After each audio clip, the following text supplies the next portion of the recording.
Bismillahirrahmanirrahim. Assalamualaikum warahmatullahi wabarakatuh. Pada kesempatan kali ini, pada mata kuliah kajian masalah pendidikan matematika, kami dari kelompok 5 akan mempresentasikan integrasi matematika dengan budaya. Dengan saya sendiri, yaitu Nur Laili, dan dua teman saya, Zulfa Wida Dinatinata dan Andriani Setiawati. Definisi integrasi matematika. Definisi integrasi matematika terdiri dari dua kata, yakni integrasi dan matematika. Integrasi yaitu pembaruan, penyatuan unsur yang berbeda. Sedangkan matematika, menurut Wijayanti 2011, matematika merupakan ilmu tentang kuantitas, bentuk, susunan, dan ukuran, serta untuk menemukan dengan konsep yang tepat. Jadi, integrasi matematika ialah menggabungkan konsep pada matematika dengan unsur lain, sehingga menjadi satu kesatuan. Definisi budaya. Budaya merupakan nilai-nilai yang muncul dari proses interaksi antar individu. Menurut Kamus Besar Bahasa Indonesia, budaya bisa diartikan sebagai yang pertama, pikiran akal budi, kedua, adat istiadat, ketiga, sesuatu mengenai kebudayaan yang sudah berkembang, beradab atau maju, dan keempat, sesuatu yang sudah menjadi kebiasaan yang sudah sukar untuk diubah. Definisi budaya. Dalam buku Ciptaan Nasrullah 2012, definisi budaya berdasarkan pendekatannya dibedakan menjadi beberapa bagian. Yang pertama, pendekatan teori. Pendekatan teori ini misalnya dalam tradisi antropologi, menurut Clifford Geertz, mengartikan budaya sebagai nilai yang secara historis memiliki karakteristiknya tersendiri dan bisa dilihat dari simbol-simbol yang muncul.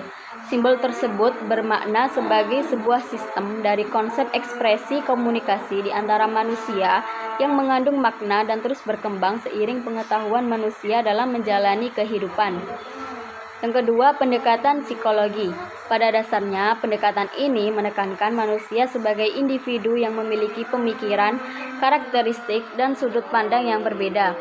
Dari perbedaan itulah muncul hubungan antar individu. Misalnya, seorang anak akan memiliki karakter yang berbeda sesuai dengan karakter yang dialaminya atau dilihatnya. Selanjutnya, pendekatan etnografi. Pendekatan ini, budaya diartikan sebagai konstruksi sosial maupun historis yang mentransmisikan pola-pola tertentu melalui simbol, pemaknaan, premis, bahkan tertuang dalam aturan. Yang keempat, pendekatan perspektif. Itu terdapat tambahan semiotika. Diartikan sebagai persoalan makna, menjelaskan bahwa budaya adalah sekumpulan praktek sosial yang melaluinya makna diproduksi, disirkulasikan, dan dipertukarkan. Budaya bukanlah ekspresi makna yang berasal dari luar individu atau kelompok dan juga bukan menjadi nilai-nilai yang baku. Sifat alamiah makna pada dasarnya tidak kekal karena manusia, baik sebagai individu maupun kelompok, selalu dipengaruhi oleh aspek-aspek sosial. Oleh karena itu, budaya bukanlah ruang imajinasi, melainkan berada dalam praktek komunikasi antar manusia.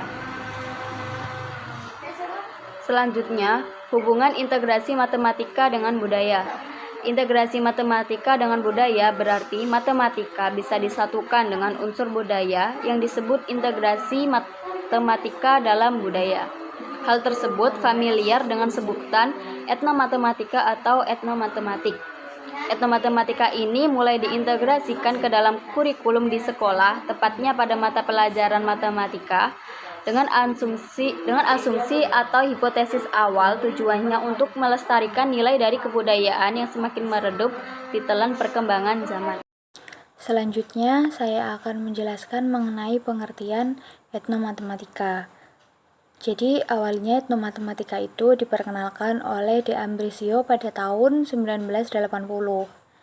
Pengertian etnomatematika yang pertama, menurut Rahmawati tahun 2013, etnomatematika ini didefinisikan sebagai suatu cara khusus yang digunakan oleh sekelompok budaya atau dapat diartikan sekelompok masyarakat tertentu dalam aktivitas matematika. Jadi, dalam aktivitas ini menimbulkan terjadinya proses pengabstraksian dari suatu pengalaman kehidupan sehari-hari atau kehidupan nyata ke dalam matematika, atau sebaliknya. Hal tersebut dapat meliputi aktivitas observasi, pengelompokan, pengukuran, menjelaskan, membuat pola, merancang sesuatu, dan sebagainya. Yang kedua yaitu menurut Wahyudin tahun 2018, etnomatematika merujuk pada studi matematika dalam kaitannya dengan budaya.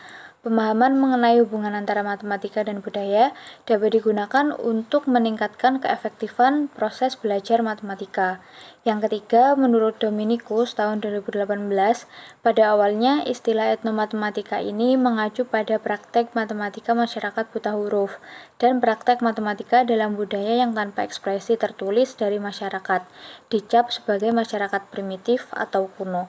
Jadi dapat disimpulkan bahwa etnomatematika ini pada dasarnya menghubungkan antara matematika dengan budaya yang lebih mengutamakan aktivitas siswa dengan berbagai macam budaya yang mereka miliki diintegrasikan dalam proses pembelajaran tertentu. Diharapkan dengan adanya etnomatematika ini mampu meningkatkan kemampuan siswa dalam memahami pelajaran matematika dengan baik. Tentu dikuatkan dengan pemberian soal-soal atau suatu permasalahan kepada siswa mengenai budaya mereka sehari-hari, misalnya berhitung, observasi, mengambil data, melakukan pengolahan data, menganalisis atau menafsirkan data. Yang selanjutnya yaitu ada beberapa kajian mengenai etnomatematika. Penelitian yang pertama dilakukan oleh Akor yang dikutip dalam Wulandari dan Puspadewi tahun 2016, mendapati hasil akhir bahwa hasil belajar dan daya ingat siswa yang diajarkan dengan pendekatan pembelajaran budaya lebih tinggi dibandingkan dengan hasil belajar dan daya ingat siswa yang diajarkan dengan pendekatan konvensional. Yang selanjutnya yaitu menurut penelitian Putri tahun 2017 dengan judul Eksplorasi Etnomatematika Kesenian Rebana sebagai sumber belajar matematika pada jenjang MI atau SD, memperoleh hasil bahwa etnomatematika ini dapat digunakan sebagai jembatan antara pendidikan dengan budaya karena siswa dapat belajar sekaligus bermain dengan suatu alat musik yang digunakan dalam penelitian tersebut. Yang selanjutnya yaitu penelitian oleh Sarwodi, Marinka, Febriani, dan Wirna tahun 2018 dengan judul Efektivitas Etnomatematika dalam meningkatkan kemampuan pemahaman matematika siswa. Dengan hasil bahwa pembelajaran matematika berbasis etnomatematika ini efektif dalam kemampuan pemahaman matematika siswa. Yang selanjutnya, penelitian dilakukan oleh Hamdan, Rahmawati, dan Nuraida tahun 2019 dengan judul Integrasi Interkoneksi Matematika Agama dan Budaya, menghasilkan bahwa terdapat hubungan antara integrasi matematika dengan agama, integrasi matematika dengan budaya, dan interkoneksi matematika dengan agama, serta interkoneksi matematika dengan budaya. Jadi, dapat disimpulkan dengan kata lain, matematika ini dapat disatukan dengan agama maupun budaya. Dari beberapa penelitian yang telah dilakukan, dapat diambil kesimpulan bahwa penerapan etnomatematika ini dapat digunakan sebagai salah satu langkah untuk pemecahan masalah siswa, yaitu mengaitkan pembelajaran matematika dengan salah satu unsur budaya, daerah tinggal, atau lingkungan sekitar siswa tersebut.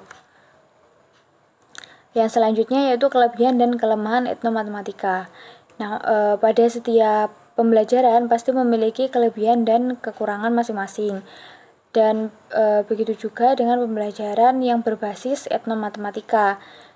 Yang memiliki kelebihan yaitu membantu siswa untuk mengembangkan pembelajaran sosial, emosional, dan politik intelektual siswa dengan acuan budaya mereka sendiri. Ini menurut Emmanuel tahun 2007. Lalu untuk kekurangannya sendiri, yang pertama, sedikitnya bahan ajar mengenai matematika yang berkaitan dengan kebudayaan di kelas. Yang kedua, sedikitnya instrumen penilaian yang tepat untuk pembelajaran etnomatematika.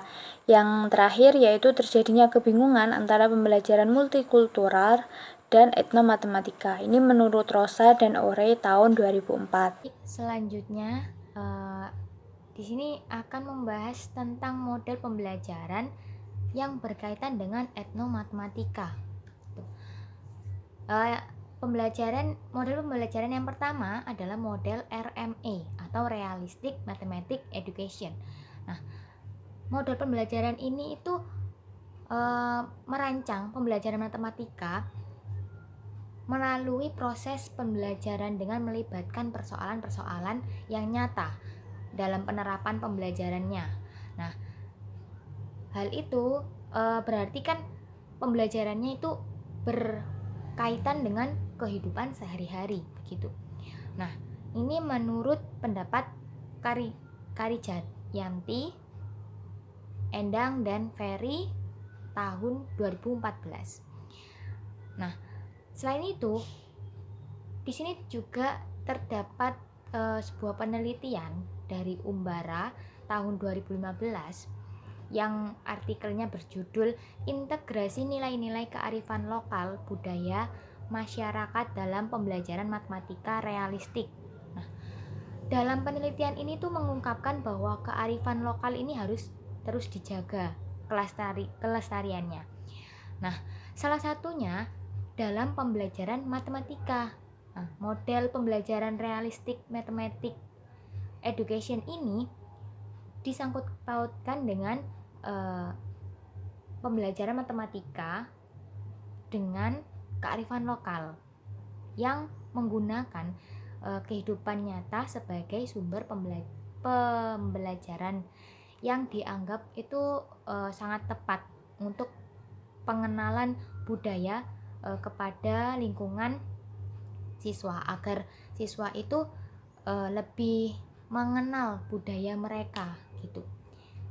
Kemudian yang kedua, model pembelajaran PBL. Nah, PBL itu problem based learning.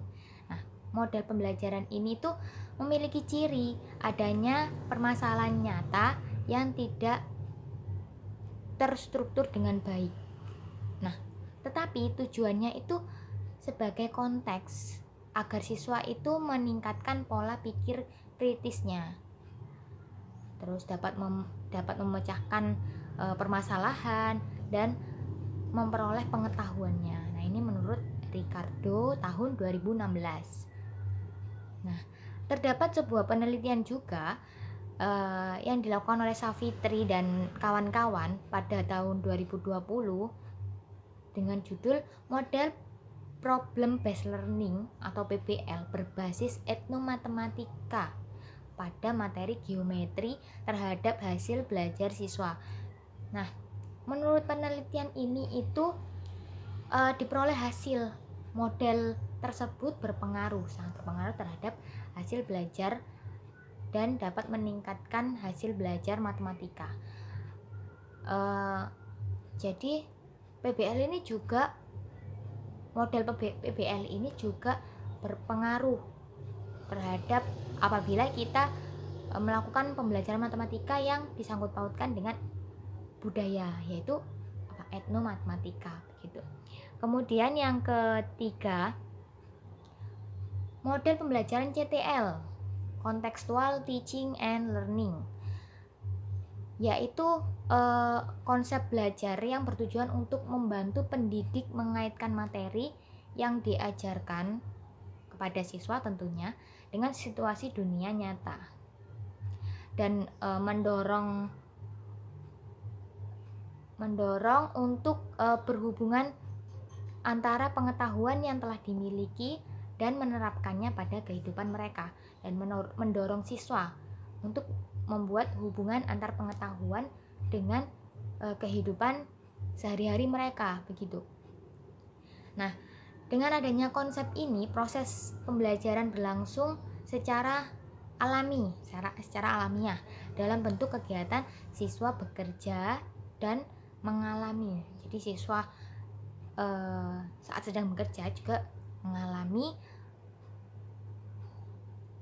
ini pengetahuannya mereka begitu. Bukan mentransfer pengetahuan dari pendidik ke peserta didik saja, sehingga hasil pembelajaran itu diharapkan lebih bermakna bagi siswa. Jadi apabila mentransfer aja tidak mengena ke siswa, jadi siswa itu mudah lupa gitu. Nah, dari ketiga model pembelajaran tadi itu semuanya disangkut pautkan dengan kehidupan nyata, kehidupan sehari-hari. Kenapa hal itu terjadi? Agar lebih bermakna kepada siswa, agar siswa itu mudah mengingatnya. Dalam bermain, siswa, oh aku ingat pembelajaran yang tadi begitu. Jadi tidak hanya mentransfer pengetahuan saja, tapi membuat siswa itu lebih memasukkan pengetahuannya tersebut ke dalam kehidupan sehari-hari mereka. Jadi ketiga model pembelajaran itu memiliki kelebihan dan kekurangan masing-masing tentunya ya, dan penggunaannya juga tergantung dari kondisi kelas atau kondisi siswanya sendiri begitu. Kemudian ini membahas tentang contoh integrasi matematika dengan budaya. Nah, pada setiap sekolah, lembaga pendidikan gitu ya, bukan hanya mengajarkan supaya para siswa itu cerdas, tetapi juga menumbuhkan nilai-nilai budi pekerti, sehingga dalam kehidupan mereka itu siswanya itu lebih menjadi manusia yang berpribadi, beradab dan berbudaya tentunya ya, agar kebudayaan Indonesia ini tidak mudah luntur begitu, agar tetap dikenang oleh mereka. Sehingga menanamkan nilai-nilai kearifan lokal ini salah satu upayanya agar siswa tersebut itu lebih berbudaya gitu. Sekarang kan setelah marak ya kebudayaan dari asing gitu ya yang masuk ke Indonesia. Nah, upayanya ya tentu pada saat pembelajaran siswa itu diingatkan kembali kebudayaan Indonesia. Seperti ini agar mereka, oh iya ternyata kebudayaan kita itu tidak jauh lebih baik daripada kebudayaan yang lainnya begitu. Nah, ini contohnya. Yang pertama, operasi bilangan bulat. Nah, operasi bilangan bulat itu bisa diterapkan dalam permainan kelereng atau gundu ya. Permainan kelereng waktu zaman dulu kan anak laki-laki ya sering memainkan. Bahkan sekarang tuh masih ada kelereng ini. Dan kayu doi gitu. Nah, operasi bilangan bulat itu penjumlahan, pengurangan, pembagian, perkalian begitu ya. Terus yang kedua, kerucut ini kan bangun ruang. Nah, sebelum memasuki materi kerucut, guru itu harus mengenalkan dahulu kerucut itu bentuknya seperti apa gitu kan. Apabila pada siswa SD begitu kan, siswa SD kan masih belum mengenal namanya ini gitu ya, bangun datar ini berbentuk gimana dan lain sebagainya. Nah, apabila calon guru itu mengenalkan kerucut ini bentuknya seperti gangsing gitu, seperti gangsing anak-anak, teman-teman kan siswanya kan udah tahu ya gangsing itu, oh iya yang bentuknya seperti segitiga itu ya Bu ya gitu. Atau boleh calon guru mencontohkan bentuk kerucut ini sama seperti topi ulang tahun. Dulu kan banyak sekali ya topi ulang tahun begitu. Namun topi ulang tahun ini belum termasuk kebudayaan Indonesia. Yang budaya Indonesia kan gangsing gitu. Terus untuk orang tua, orang yang lebih tua, kerucut ini bisa dicontohkan sebagai pengukus ubi atau pencetak nasi tumpeng begitu. Jadi apabila terdapat orang tua yang belum mengetahui kerucut itu seperti apa, kita sebagai calon guru bisa mencontohkan, gini loh Bu, kerucut ini bentuknya seperti cetakan nasi tumpeng atau pengukus ubi begitu. Kemudian yang ketiga, balok. Nah, balok ini bisa dicontohkan sebagai ketupat. Namun ketupat juga dapat dicontohkan dalam bentuk belah ketupat begitu ya, belah ketupat. Tapi yang bentuk bangun datarnya. Nah, sekarang yang bangun ruangnya seperti balok begitu. Kemudian next, persegi panjang. Persegi panjang ini dapat dicontohkan sebagai bentuk anyaman tikar begitu ya, bentuk anyaman tikar atau hasil tenunan dari kain tenun. Yang selanjutnya, dakon matematika. Nah, dakon matematika ini banyak sekali ya media pembelajaran, bahkan kakak tingkat kita membuat dakon matematika atau dakota begitu ya, untuk mengenalkan materi FPB dan KPK. Nah, FPB dan KPK itu kan berhubungan dengan kelipatan gitu ya, kelipatan. Nah, pada dakon ini itu kan terdapat lobang gitu ya, yang mana mempunyai nomor-nomor dinomori gitu, 1 sampai berapa gitu. Nah, disitulah calon guru bisa menjelaskan bahwa kelipatan 2 itu apa saja. 2, 4 gitu ya. 4 itu karena 2 dikali 2 begitu. Kelipatan 2 gitu. Kemudian yang selanjutnya, komik. Nah, komik ini kita ambil dari penelitian Dahlan dan Nurrohma tahun 2018, bahwa mereka itu membuat komik yang mana penokohan atau tokohnya itu merupakan tokoh-tokoh dari tokoh bersejarah Indonesia, tokoh Jawa tentunya. Nah, pada alur ceritanya juga mengandung kearifan lokal atau kebudayaan gitu. Selanjutnya, tempeh ini sering digunakan oleh ibu-ibu ya, ibu-ibu untuk mengeringkan kerupuk gitu, mengeringkan kerupuk kalau di desa gitu ya. Tempeh yang berbentuk lingkaran untuk kerupuk atau untuk kedelai yang dikeringkan atau ikan asin gitu ya, keringkan di luar gitu. Nah, tempeh ini digunakan untuk mengenalkan materi lingkaran, bisa juga materi juring dan tembereng. Nah, juring dan tembereng itu kan termasuk dalam unsur lingkaran gitu, atau apotema gitu ya.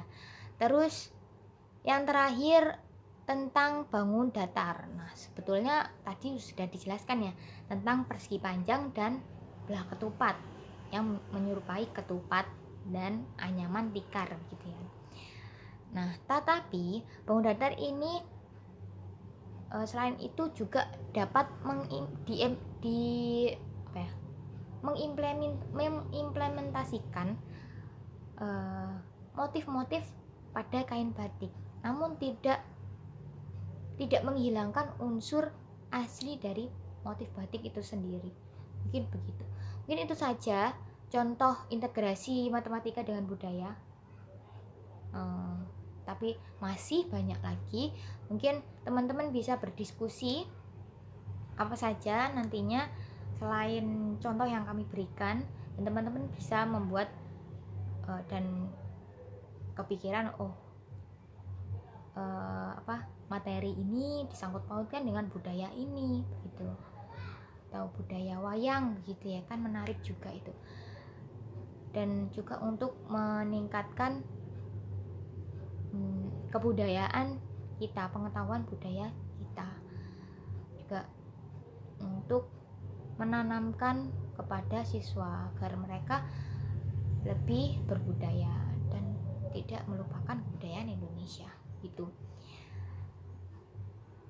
Mungkin itu saja dari kami, kurang lebihnya kami mohon maaf yang sebesar-besarnya apabila ada perkataan yang